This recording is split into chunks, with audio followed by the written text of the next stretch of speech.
fait quelque temps que j'ai des insomnies la nuit. Vers 3-4 heures du matin, 4h30, parfois 5 heures, je me réveille, impossible de me rendormir. Et lors d'une de ces insomnies, j'étais allongé et je réfléchissais. Et je pensais à David, le roi David, qui parlait des veilles de la nuit. Vous vous souvenez de ça? Finalement, c'est les insomnies. Pourquoi a-t-on des insomnies? Alors bien sûr, un des facteurs, c'est l'âge. Avec l'âge, petit à petit, on dort de moins en moins. Bon, ça ne me concerne pas, moi je suis encore jeune, je pense.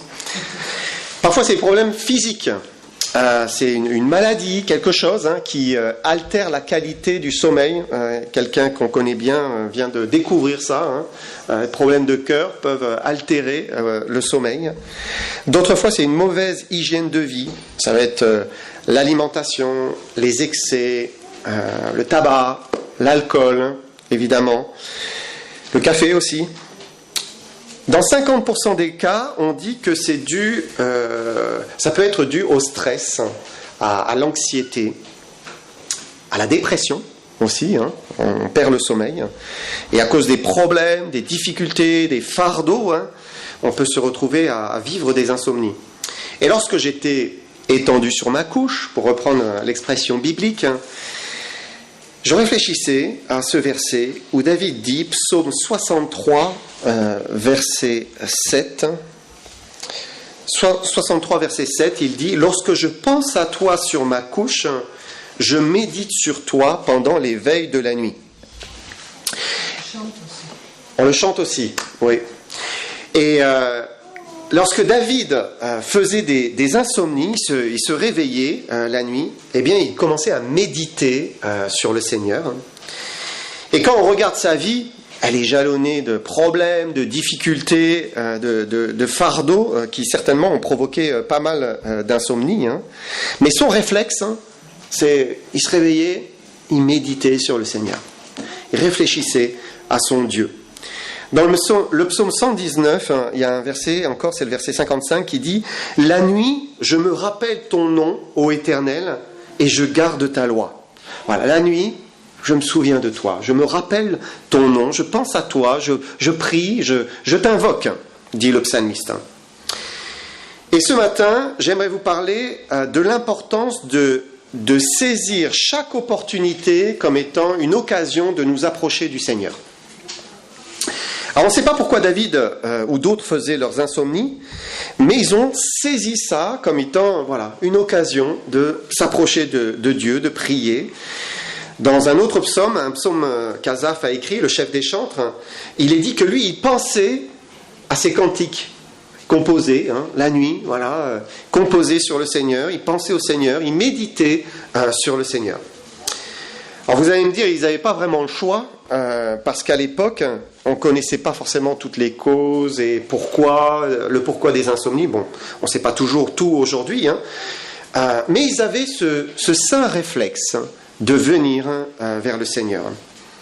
Parfois, on vit un problème dans notre vie, on a un problème de santé, un problème physique, ou parfois un problème intérieur de l'âme, et on n'a pas forcément le bon réflexe. Le bon réflexe, c'est de saisir cela comme étant une opportunité de s'approcher de notre Dieu.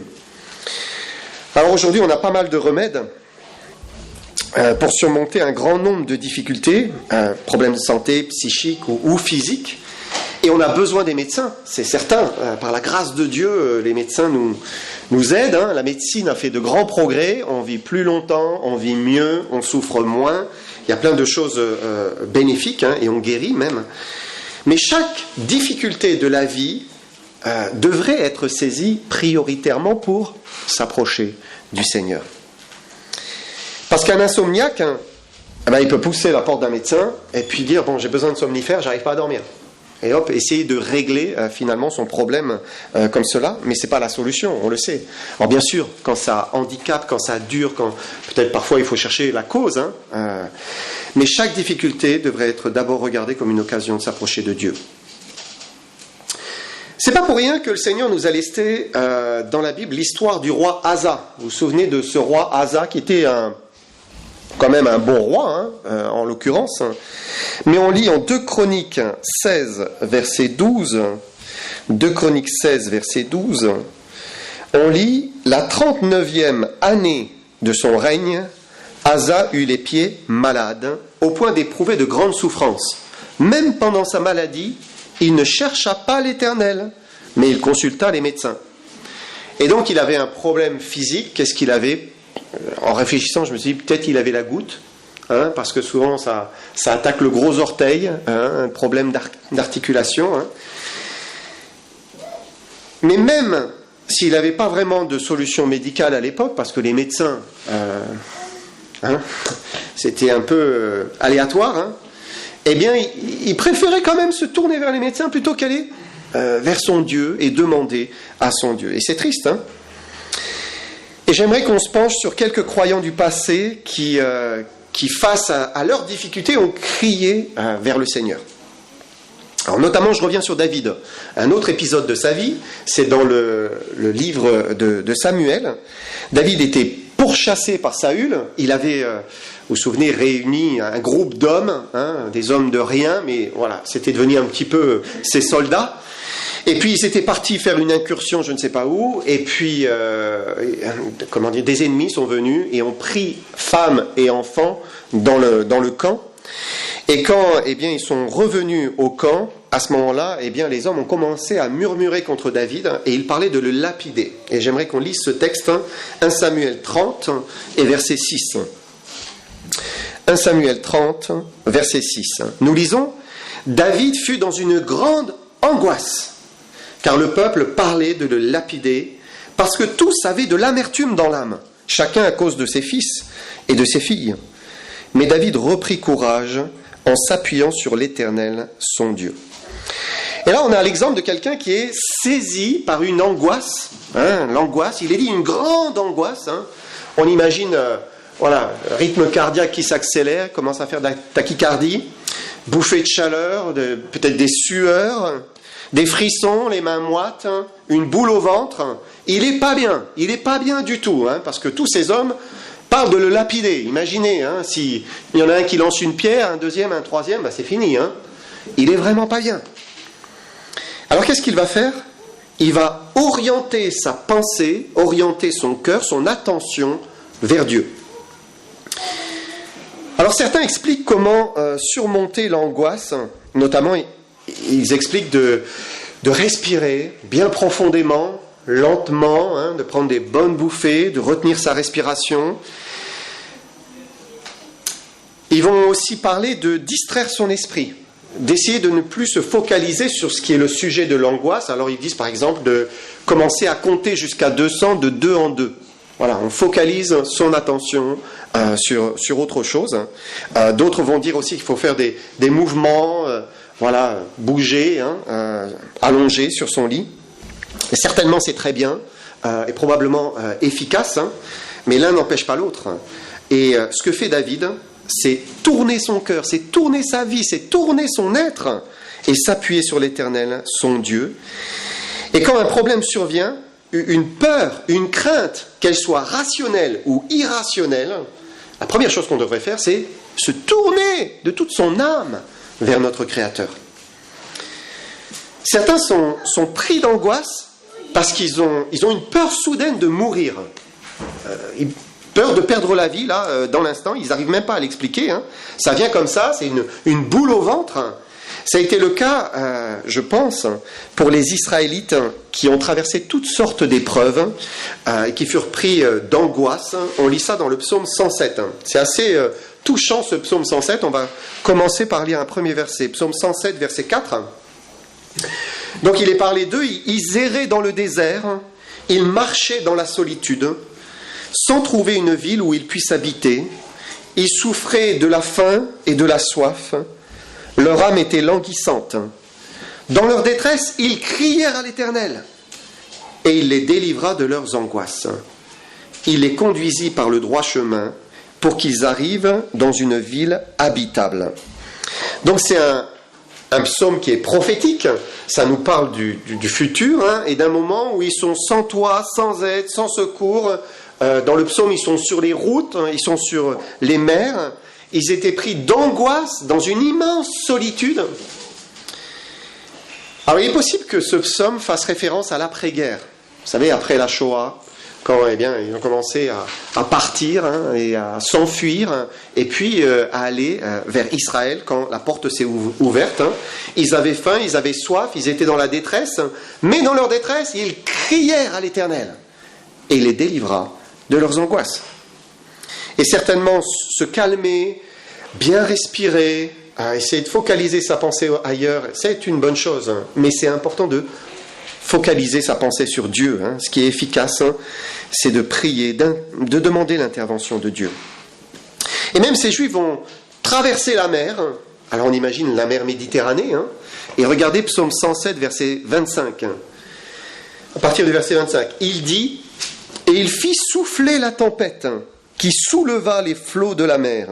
Il montait vers les cieux, il descendait dans l'abîme. Leur âme était perdue en face du danger, saisie de vertige. Ils chancelaient comme un homme ivre, et toute leur habileté était anéantie. Dans leur détresse, ils crièrent à l'Éternel, et il les délivra de leurs angoisses.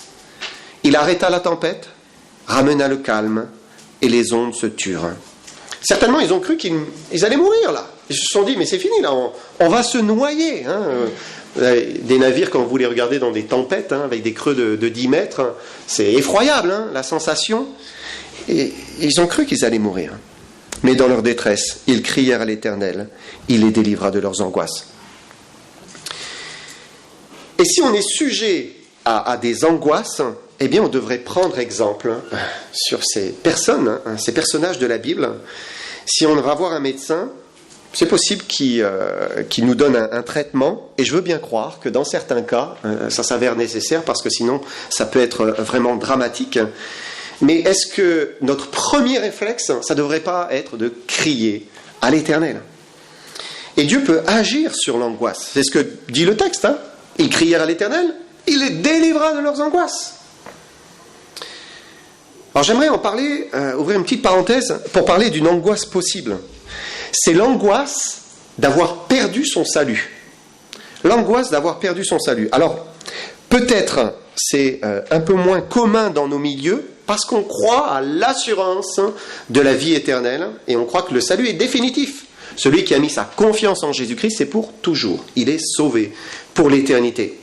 Et quand on marche avec le Seigneur, dans cet enseignement, on ne craint pas d'avoir perdu son salut. Il n'y a pas de peur, parce qu'on sait qu'on est sauvé pour l'éternité, qu'on est né de nouveau, et comme la naissance physique est définitive, la naissance spirituelle, elle est aussi définitive. Donc on le croit, et donc on est en paix. Mais dans certains milieux, on parle de la perte du salut, on pense qu'on peut perdre son salut, et imaginez, un vrai enfant de Dieu, sauvé, mais qui se dit, j'ai perdu mon salut, là, c'est pas possible. Qu'est-ce qui se passe? Parce qu'il ne ressent plus, peut-être, parce qu'il a perdu des certitudes, peut-être parce qu'il est tombé bien bas, et il a saisi d'une crise d'angoisse. Et le diable, là, commence à jouer avec le cœur, avec les sentiments, avec les pensées. Et ce croyant, il peut tomber dans un abîme de frayeur, d'incompréhension, de peur, d'angoisse. Mais il y a un verset que j'aimerais relever. Romains 8, verset 35. Qui est touchant, qui dit « Qui nous séparera de l'amour de Christ? Sera-ce la tribulation ou l'angoisse ?» Il continue, la persécution, la faim, la nudité, etc. Ou l'angoisse. Est-ce que l'angoisse même peut nous séparer de l'amour de Jésus-Christ? Non. Même si mon cœur s'emballe, même si j'ai l'impression que le sol se dérobe sous mes pieds, rien ne peut me séparer de l'amour de mon Sauveur. Et si j'ai cru, je me suis repenti, alors c'est sûr, il m'a donné la vie éternelle. Et rien absolument ne me séparera de son amour. Il faut se souvenir du fils prodigue qui est revenu vers son père. Et son père l'a accueilli, tout de suite, comme ça, à bras ouverts. Mon fils, c'est Dieu, c'est l'image de notre Dieu. Et si on est converti à Jésus-Christ, repentance, foi, alors eh bien, il nous accueillera toujours, même si on est pris par une crise d'angoisse. Un autre sujet où nous pouvons parfois ne pas avoir le bon réflexe, c'est quand on commence à sombrer, à glisser dans un état d'abattement, même, on dirait, un état dépressif. Le bon réflexe, c'est normalement de venir vers le Seigneur tout de suite, s'attacher à lui. Et là, de nouveau, on peut prendre David pour exemple, parce que Dieu l'a fait passer, on peut dire, quand on lit ses écrits, par tous les états d'âme. Vraiment. Sa vie, elle a été jalonnée de déception, de découragement, de sujets légitimes de sombrer, de trahison, de deuil, même de perte de ses enfants, de chute terrible dans le péché, de persécution. Et on a vu tout à l'heure ses angoisses, mais il faut voir aussi son état dépressif, parfois. Et la dépression, elle n'est pas coupable en elle-même. La dépression n'est pas un péché. Le péché peut amener à la dépression, oui. Mais la dépression en elle-même n'est pas un péché. Et le fait d'être triste, abattu, dans un gouffre, ce n'est pas coupable. C'est intéressant, Jésus lui-même a dit « Mon âme est triste jusqu'à la mort ». C'est profondément triste. Triste.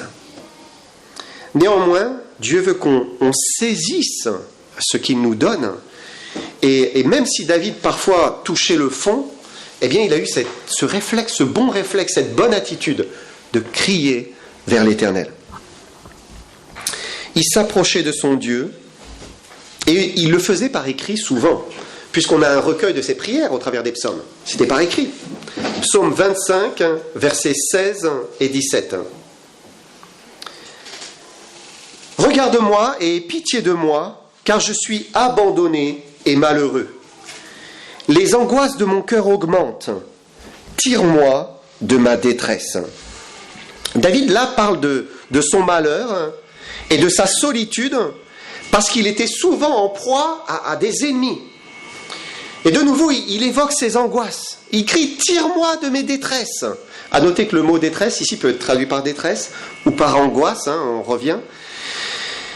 Mais ça souligne qu'il n'était pas bien. Et il parle au Seigneur. Peut-être que ça ne sort pas de sa bouche, c'est possible. Peut-être qu'il ne fait qu'écrire sa prière. Il est en train d'exprimer à Dieu, devant Dieu, en écrivant. Et vous savez, parfois, on n'arrive même plus à parler, on n'arrive même pas à prier, parce que on est tellement mal, on n'arrive pas à le dire. Dans ces cas-là, vous arriverez à l'écrire. Si vous n'arrivez pas à parler, vous n'arrivez pas à prier, écrivez-le. Et vous verrez, comme ça sort. Quand on écrit, ça sort. Combien de fois, dans des situations où j'arrivais pas à prier, j'écrivais. Après, je déchirais, mais je l'avais dit à Dieu. Écrire, c'est vraiment salutaire. Est-ce que ce n'est pas ce qu'on devrait faire quand ça ne va pas, quand on est malheureux, quand on a besoin de son aide pour sortir du gouffre? Dans un autre psaume, David va dire « Aie pitié de moi, Éternel, car je suis dans la détresse. J'ai le visage, l'âme et le corps usés par le chagrin. » Usé par le chagrin. Il pleurait, usé par le chagrin. Et ça montre à quel point il était parfois abattu, découragé. Imaginez quand son propre fils se retourne contre lui. C'est terrible. C'est sa propre famille contre soi. Il pleurait. Peut-être s'il n'avait jamais écrit les psaumes, on n'aurait jamais su ce qui était dans son âme. Mais il a écrit. Alors, on voit...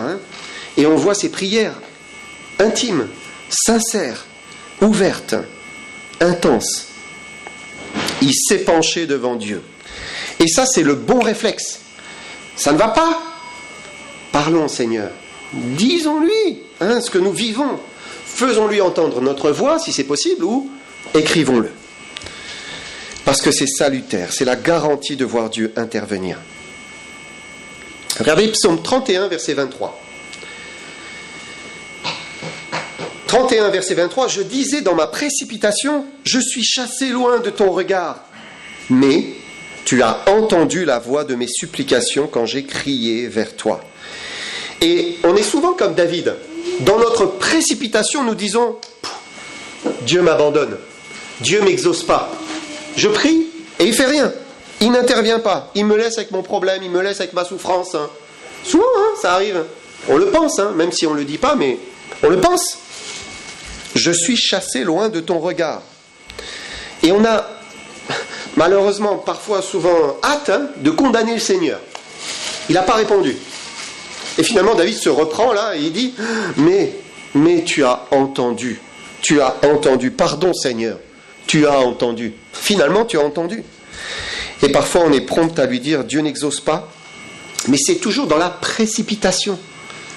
C'est parce qu'on n'a pas pris le temps. On a arrêté de prier. On a prié peut-être un peu, puis on a arrêté.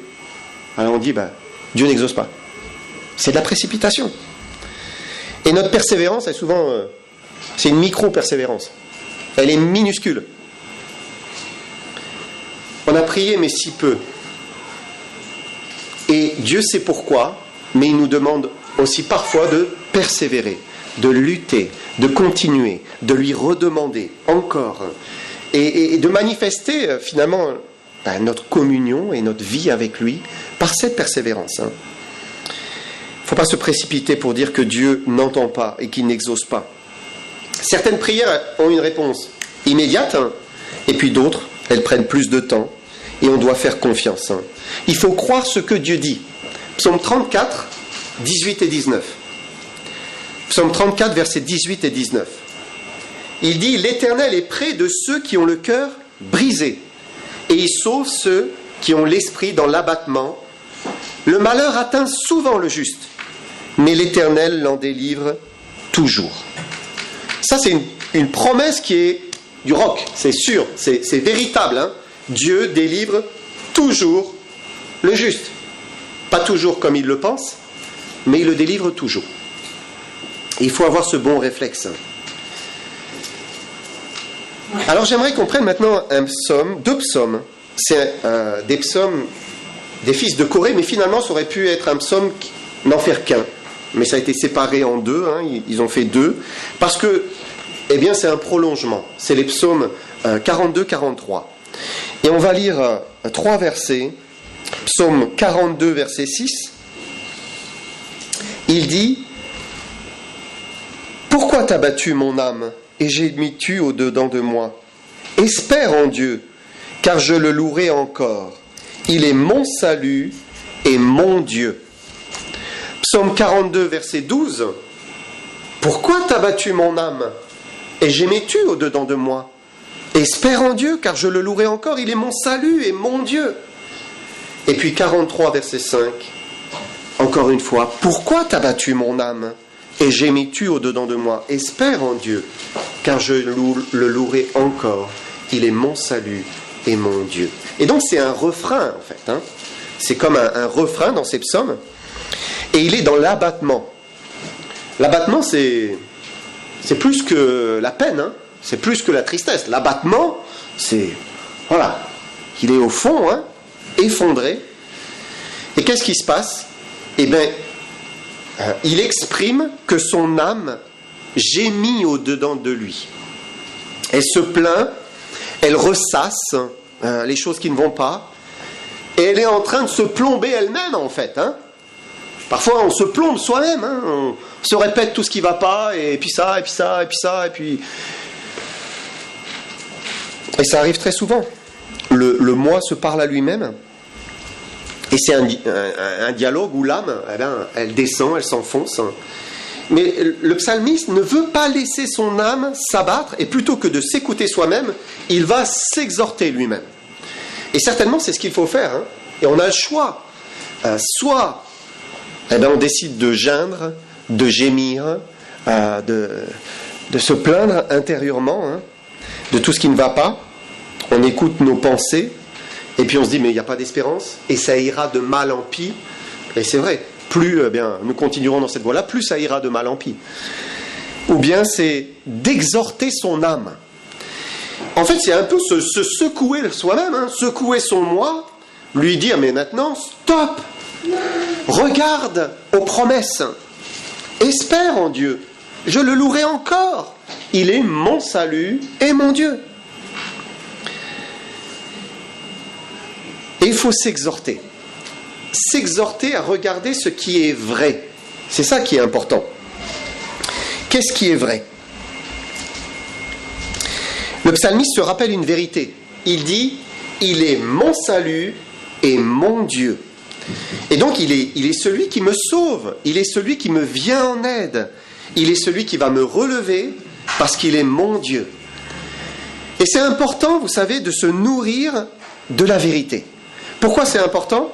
Parce que quand ça ne va pas, notre cœur pécheur et le diable, ils travaillent ensemble pour nous plomber, pour nous descendre. Et à chaque fois, comment ? Par une déformation de la vérité, par des exagérations. C'est toujours comme ça, c'est tout le temps. Ça va être aussi une dépréciation de soi-même ou des autres. Vous savez, on se déprécie sans cesse, j'y arriverai jamais, et puis... Ou on déprécie les autres aussi, ça arrive aussi. Et puis bien sûr par des mensonges, puisqu'il est le père du mensonge. Et le moi, vous savez, des fois il est dur avec lui-même et il est dur avec les autres. Parfois on est cynique, méchant. Mais Dieu veut que nos pensées, elles soient vraies. Et donc il faut se nourrir des pensées qui sont vraies. Il faut s'encourager avec des paroles qui sont vraies. Par exemple, Dieu m'aime en Jésus-Christ. Ça c'est vrai. Dieu m'aime en Jésus-Christ. Il m'aime de toute éternité. Il m'a aimé avant que je ne vienne au monde. Il m'a aimé alors que j'étais encore dans le péché, que je ne le connaissais pas. J'étais loin de lui.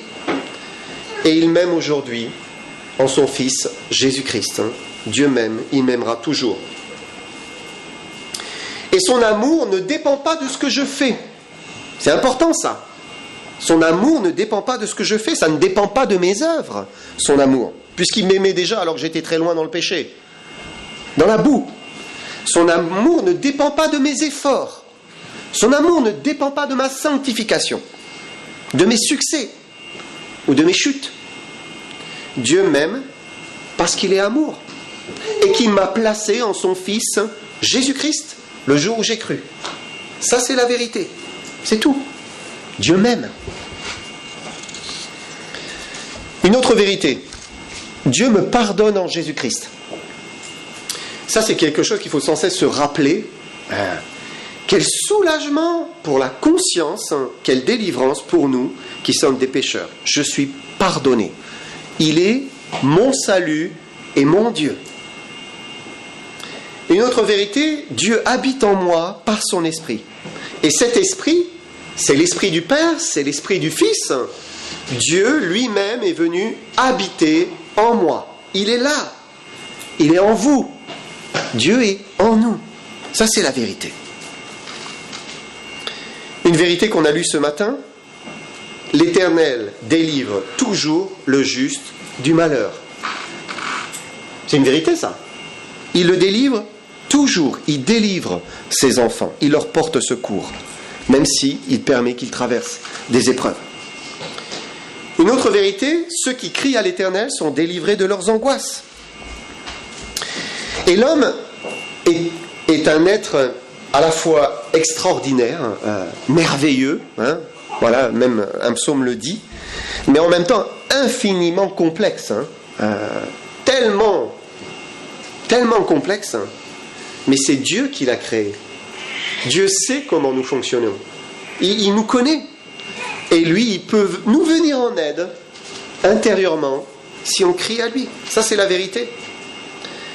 Mais il faut avoir un bon réflexe. Il faut avoir ce réflexe salutaire de s'accrocher au Seigneur, s'épancher devant lui, lui écrire s'il faut des prières. Il faut avoir ce réflexe, c'est indispensable. Et un réflexe, vous savez, c'est pas quelque chose qu'on acquiert, à partir de demain, j'aurai le réflexe. Non, il faut répéter, et après ça devient un réflexe. Après, ça fait partie de nous. Ça devient une habitude. Dès que quelque chose arrive, Seigneur, tout de suite. Par exemple, on est frappé, je pensais à des sportifs qui font vous savez, ils ont le geste juste, le geste parfait quand ils font une action, quelque chose. Hein. Ça fait partie d'eux, c'est comme un réflexe. Ils sont tellement habitués à le faire que, voilà, c'est impeccable. Par exemple, un basketteur, il est pris en tenaille par 2 joueurs, il fait une feinte, il lance très loin du panier, et plouf, le panier aspire la balle. Mais incroyable, incroyable. Mais c'est pas du hasard. C'est pas un hasard. Hein. C'est de la répétition, de l'entraînement, encore. Et ça l'amène à faire un geste précis, un geste parfait. Et c'est comme un réflexe. Alors juste, parenthèse, je regardais un joueur actuellement en NBA, là, la ligue de basket. Il a un taux de réussite dans ses tirs de 74%. Imaginez ça. À 75%, il met le panier, à chaque fois. Il a tiré, là, pour cette saison-ci, 341 tirs. Il a mis 253 paniers. Donc, pour la petite anecdote, il s'appelle Mitchell Robinson. Il a 22 ans, il fait 2m13. Il est dans les Knicks de New York. Et c'est pas du hasard. C'est de l'entraînement, encore, et c'est devenu un réflexe. C'est hallucinant de voir le nombre de paniers. Vous savez, ils ont mis tous les paniers qu'il met à la suite, et plop. C'est hallucinant. Et même s'il est coincé, hop, il tire et il marque, parce qu'il a répété ses gestes. Et vous savez, nous, chrétiens, on est parfois pris en tenaille par les circonstances, par des choses que nous vivons, hein, des épreuves, des difficultés. Mais il devrait y avoir ce réflexe, toujours, pour s'en sortir, hein, et puis pour marquer, de prier, de s'approcher de Dieu. Et ça ne peut être le cas que si on en prend l'habitude. Et on le recommence encore. Parce que, vous savez, on peut se réveiller la nuit, on a des insomnies, et puis qu'est-ce qu'on fait ? Hop, on prend son téléphone, puis on commence à surfer pendant 1h30, et puis finalement exténué, on retombe. Ça peut être ça la solution. Comme on peut être pris d'angoisse, et puis on va chercher quel est le traitement qui va pallier à ces angoisses. Ou on peut être découragé, et puis on s'écoute gémir et geindre, et descendre. Dieu est notre Père. Il veut intervenir dans nos vies, mais c'est en réponse à nos prières, à nos requêtes. Vous savez, si le fils prodigue était resté dans la boue de son péché, en pensant peut-être que mon père m'aime plus, ça sert à rien, c'est fini, j'ai raté ma vie, il n'aurait jamais connu les bras du père grands ouverts pour lui dire « Viens mon enfant, comme je suis heureux que tu reviennes vers moi. » Il n'aurait jamais connu. Mais il s'est levé. Il a dit, j'irai vers mon père. Et je lui dirai, mon père, j'ai péché contre le ciel et contre toi. Je suis plus digne d'être appelé ton fils. Traite-moi comme l'un de tes serviteurs. Et puis, il lui a mis l'anneau au doigt. Il a revêtu. Il a dit, tu es le veau gras. Mon fils est revenu à la vie. Il faut aller vers le Seigneur. Il est la solution. Le Père est toujours là, accueillant et aimant. Que le Seigneur vous bénisse.